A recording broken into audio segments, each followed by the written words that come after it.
The plasma rifle's discharge lit up the twisted metal corridors of the derelict freighter like lightning frozen in time. Ethan rolled behind a collapsed bulkhead, metal fragments raining down where his head had been milliseconds before. His breathing came in controlled bursts, each exhale visible in the frigid air of the Grimfall sector's most notorious shipwreck graveyard. She was hunting him. The alien warrior's footsteps echoed through the hollow chambers with predatory precision, each step deliberate, calculated, patient. Ethan pressed his back against the cold titanium plating, feeling the vibrations travel through his spine as she moved closer. His makeshift scanner, cobbled together from salvaged navigation components and a medical tricorder, painted thermal shadows on its cracked display. Red, moving, lethal. Kexthyra of the Velcorin dynasty had been tracking him for 6 days across 3 dead systems. Her reputation preceded her like the scent of ozone before a storm. Princess, assassin, hunter of the most dangerous game in known space.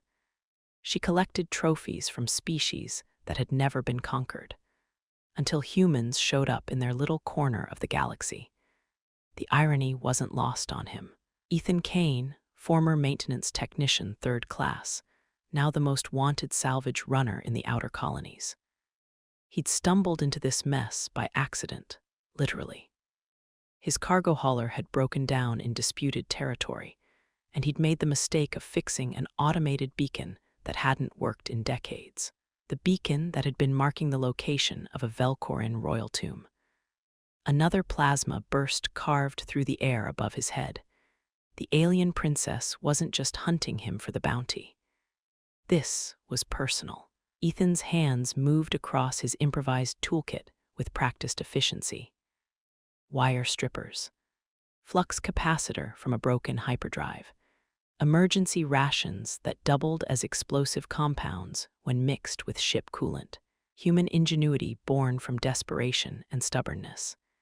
His fingers worked by touch alone, muscle memory from years of keeping dying ships alive in the void. The footsteps stopped. Silence stretched between them like a held breath. Ethan could hear his own heartbeat, steady despite the adrenaline flooding his system. Deathworld reflexes. Earth had trained him well for this moment, even if he'd never realized it. Every equipment failure, every system cascade, every time he'd jury-rigged life support while radiation alarms screamed, it had all been preparation for this. "You're thinking like prey," he told himself. Stop. The thermal shadows on his scanner showed Kexthyra moving toward his position with fluid grace. 7 feet of armored predator, built for war and raised for conquest. Her species had dominated this sector for 1,000 years before humans arrived. Now she wanted to remind the galaxy why. Ethan triggered his improvised flashbang. Light exploded through the corridors in a burst of white-hot intensity, followed by the sharp crack of overloading power cells. He was already moving before the glare faded, sprinting toward the freighter's engineering section. His boots found purchase on debris-slicked deck plating as emergency lighting flickered to life around him. Behind him, a sound like controlled thunder. Kexthyra's response to his little surprise. Not anger, appreciation. The engineering section stretched out before him like a mechanical cathedral. Massive coolant pipes twisted through the space in complex patterns, their surfaces frosted with ice crystals. The freighter's reactor had been cold for decades, but its bones remained. Ethan dove between the pipes, using their maze-like arrangement for cover. His scanner chirped. Movement. Multiple contacts. She wasn't alone anymore. 3 thermal signatures converged on his position from different angles. Kexthyra had called in her hunting pack. Ethan's jaw tightened. The rules had just changed. He pulled a maintenance panel from the nearest coolant junction and began rewiring the emergency systems. His fingers worked with desperate precision, connecting circuits that had never been meant to interface. The freighter groaned around him as dormant systems began to wake up. Emergency lighting bathed the engineering section in amber warnings. Radiation detectors clicked frantically as he brought the reactor's backup systems online. Not enough to achieve critical mass, but sufficient to flood the compartment with sensor scrambling interference. The thermal contacts on his scanner dissolved into static. Level playing field. Kexthyra's voice echoed through the chamber, speaking in accented but perfect human standard. Her words carried the authority of someone born to rule. I know you can hear me, little ghost. Your species fascinates me. Most prey runs in straight lines. You adapt, you improvise, you make the hunt interesting. Ethan adjusted his position behind a cluster of plasma conduits. The alien princess was close enough that he could hear the subtle whir of her armor's servo motors. Predator tech, designed for efficiency and intimidation. But it had weaknesses. Everything did. Your file says you're nothing special, she continued. A maintenance worker. No military training, no combat experience. Yet you've evaded my hunters for 6 days. How? Because I don't know when to quit, Ethan thought. Because humans are too stupid to know when they're beaten. He triggered another improvised surprise. A cascade failure in the coolant system that sent superheated vapor hissing through the chamber. Steam billowed around them in dense clouds, creating perfect concealment. Ethan moved through the fog like he'd been born to it, using sound and air currents to navigate. A shadow materialized in the steam ahead of him. Tall, graceful, deadly. Kexthyra stood in the center of the engineering section, her plasma rifle lowered. Her armor was sleek obsidian trimmed with gold, designed to intimidate as much as protect. But it was her face that stopped Ethan cold. She was beautiful, not in any human sense, but with an alien elegance that spoke of genetic perfection and royal breeding. Her skin held the deep blue-black color of space itself, marked with silver patterns that seemed to shift in the amber emergency lighting. Her eyes were larger than human normal, adapted for different spectrums of light, and they held an intelligence that was both predatory and curious. She was studying him with the same intensity that he was studying her. "You're younger than I expected," she said. "The bounty hologram doesn't do you justice." Ethan kept his improvised weapon ready, a plasma torch jury-rigged to overload on command. It would only work once, and at close range, but it might be enough. "Sorry to disappoint," he replied. "I know you were expecting something more impressive." Kexthyra tilted her head, a gesture that was almost human. Almost. "On the contrary, you've exceeded every expectation. My hunters are the finest warriors in the Velcorin fleet. You evaded them using salvaged parts and clever thinking. That requires a particular kind of intelligence." She began moving closer, her steps careful and controlled. "Not stalking, something else. The bounty on your head is considerable," she continued. "But I find myself wondering if you're worth more alive than dead." Ethan's grip tightened on his makeshift weapon. The conversation felt wrong. Too casual, too intimate, like they were discussing the weather instead of his imminent execution. "What's the catch?" Her laugh was like silver bells wrapped in velvet, musical and dangerous. "No catch, merely curiosity. Your species appeared in our space less than 50 years ago. Already you've disrupted trade routes, established colonies in systems we considered impossible to inhabit, and proven remarkably difficult to intimidate. I want to understand how." "Because we're too dumb to know better," Ethan suggested.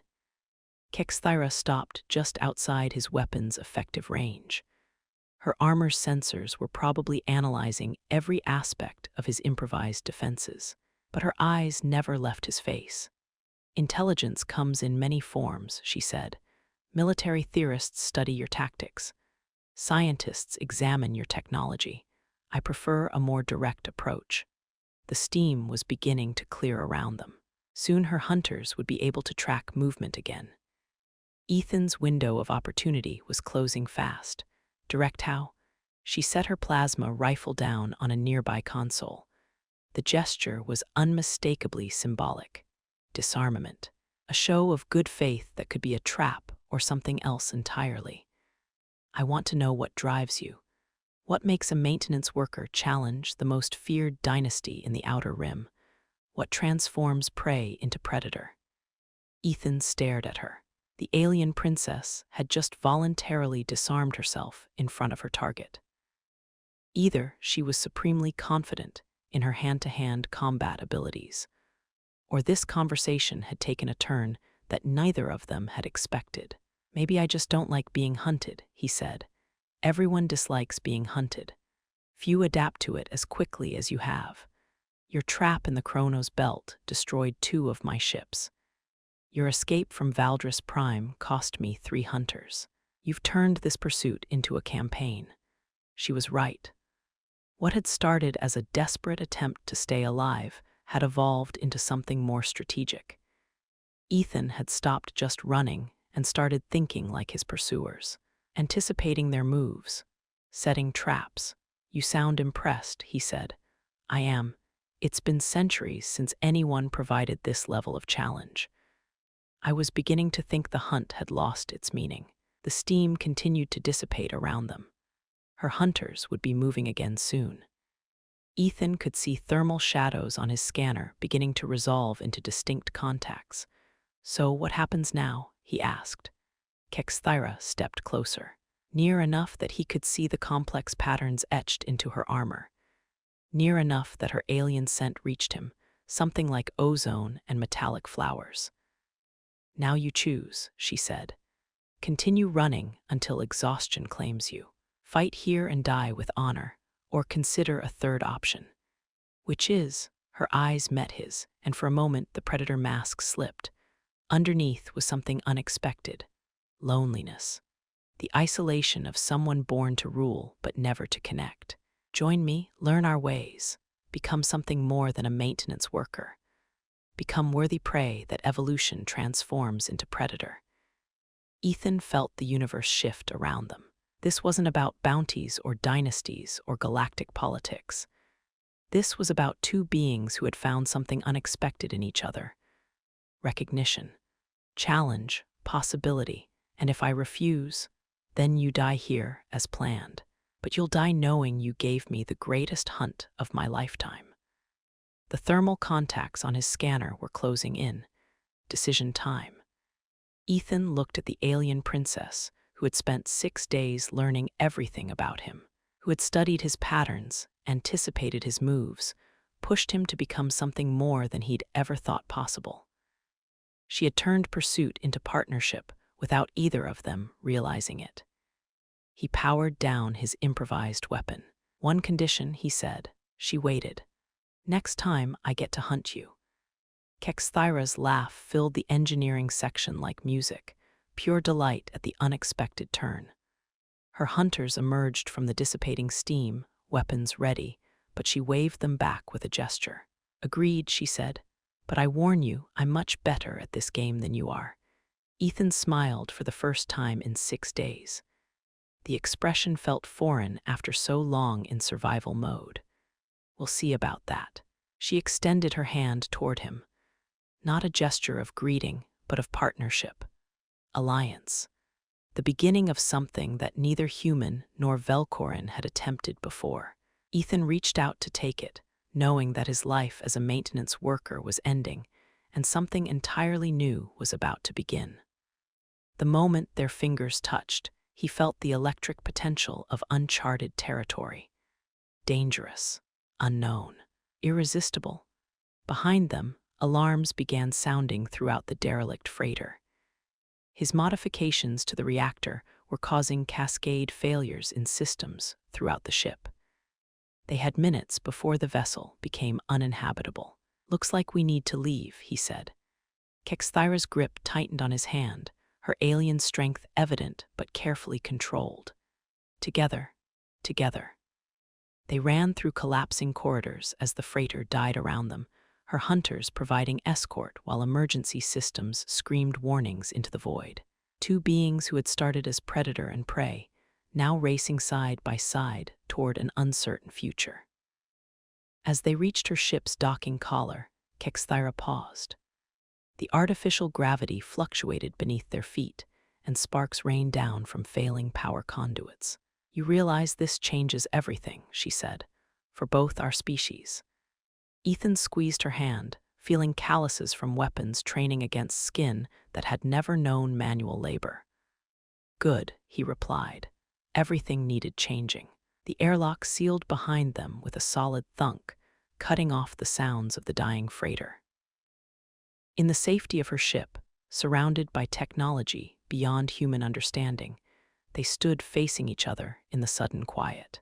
Kexthyra's armor began retracting into itself, revealing the alien warrior beneath. She was smaller without the bulk of her battle gear, but no less dangerous. The silver patterns on her skin seemed to pulse with their own light. "So," she said, "what happens when the hunter becomes the hunted?" Ethan smiled, his mind already working on possibilities. Plans, traps. The same ingenuity that had kept him alive for 6 days now focused on an entirely different kind of pursuit. "I guess we're about to find out." The ship's engines came online around them, preparing to carry them into unknown space. Behind them, the freighter's reactor finally achieved the cascade failure Ethan had initiated. Light bloomed against the viewports as the vessel became a temporary star in the Grimfall sector's darkness. Ahead lay possibilities that neither human nor Velcorin had ever imagined. The hunt was far from over. It was just beginning.